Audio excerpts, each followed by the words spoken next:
Week 1 of the SPL in the books. Took us a while, but March 20th came and went. Finally, we got the SPL back. Fun to hit the ground running. I mean, so we were doing a lot of work beforehand, don't get me wrong, but it was largely production. Building sets, making new graphics, right? And all the whole 9 yards. Commentators, we were practicing coming up to the season and, you know, looking at the sets and making sure that everything was worthwhile there and stuff. And there was work in the off season, but it's not the same. It's not the same as watching these games day in and day out and just becoming inundated with a league. You know, I mean, that's kind of what I live for. I want to wake up and pour over the stats and look at these guys and watch tape. And in the off season, you just don't get that, unfortunately. So very happy to have the SPL back. We had a boatload of fun. There's still some finishing touches being put on some of the stages. So shout outs to High Res Drill, our new company employee. Certainly a fun guy to have around. A little loud, but is what it is. Nah, man, for real, it's just been great to have to be back with the crew. On the day-to-day basis, there's you know, the casters, obviously. Hindu is out. We did watch that show match in Vegas, which was dope. Little side note, show match in Vegas between SSG and United. Hindu casted that with Brandon. Apparently Kelly was also there. I tuned in late. I didn't see her, unfortunately. Miss you, Kelly. But still good stuff coming out from that. United lost, but they were playing with Coach Cardiac, so whatever. As far as how they performed in the SPL, I'll touch upon that a little later. Good to have everybody there. So the 5 instead of the 6 casters were there, and of course production. You know, we've got a really fun team there for Smite. Jameson, I name drop him all the time in the videos. He's kind of the brainchild behind some of the SPL Happen stuff, right? He's kind of running things along with Brad, and then you've got Becky showing up and doing spectator, and Jennifer's running graphics, and it's just really cool to have everybody showing up. Oh, my mom's calling me. Sorry, Mom. Got to talk Smite. But, so,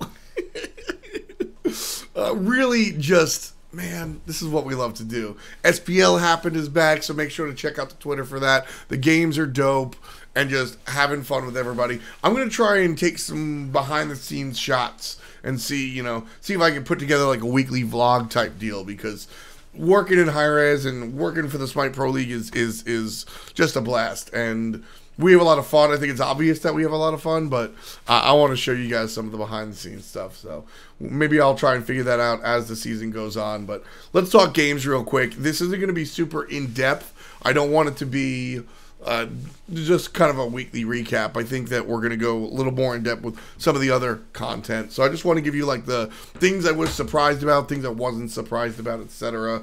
Over in Europe, not too surprised about Team Dignitas. I talked really highly about them for good reason. They're dope. They're going to continue to be dope. They missed Worlds by this much.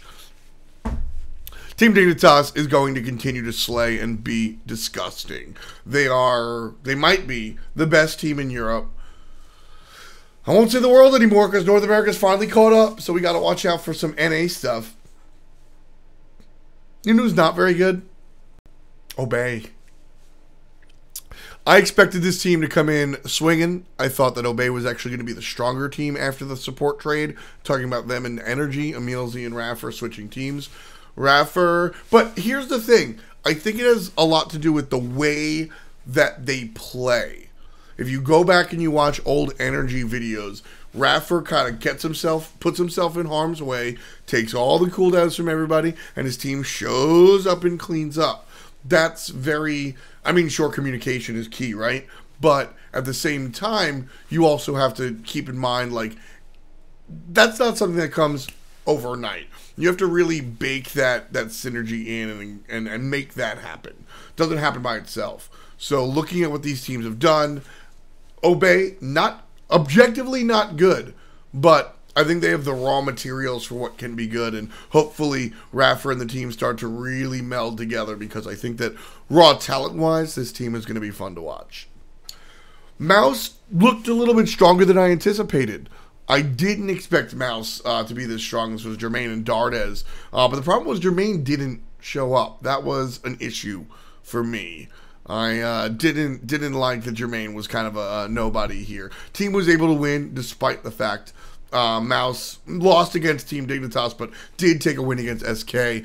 I watching this team cautiously, you know, keep an eye on them. I really need Jermaine to turn up. Mouse with Jermaine look to be an interesting team, but not as interesting as some of the guys across the way.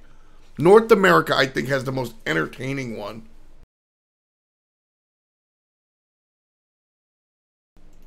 Trifecta is out of control. Zatman didn't have the greatest of moments. Neil Ma looked really good. Mask is a strong player. Trifecta actually lose to CLG. Trifecta actually lose to Space Station Gaming. But let me make this clear. I think Space Station Gaming is the best team in the world. Zatman said that he thinks CLG is the best team in North America right now. And they lost 2-1. They've got Trifecta took a game off of both of them. Already impressive. Zatman didn't really look too hot. First of all, no Hunters really looked too hot, to be fair. But the fact that his team was able to do so well, and even without him on, you know, Cloud9 is really promising. They lost kind of haphazardly stuff that can be easily fixed. Stuff like poor zoning. Number of times we saw them come in, get a lead, lose a fire giant, lose a fight, lose the game. That's the type of stuff. That's the type of stuff that you watch the VOD and then you learn from. Trifecta is going to be a scary damn team. Watch out. You know who's not going to be scary? Let me backtrack. Scary D played his face off. I'm nothing if not objective, and I'm nothing if not honest. It doesn't bring me pleasure to shit on Scary D. And that's why I'm happier than anything. Scary D looked really damn good here. I hope that this can be Scary D's year. We've seen it before. We've absolutely seen it before. We've seen it with Variety. He was, for my money, one of the worst players in the league, and then became one of the best players in the league. Not saying that's going to happen for Scary, but it's absolutely possible. So keep an eye on Scary D and Trifecta as a whole. This is a really fun team to watch. This is going to be perhaps my team to watch for all of North America.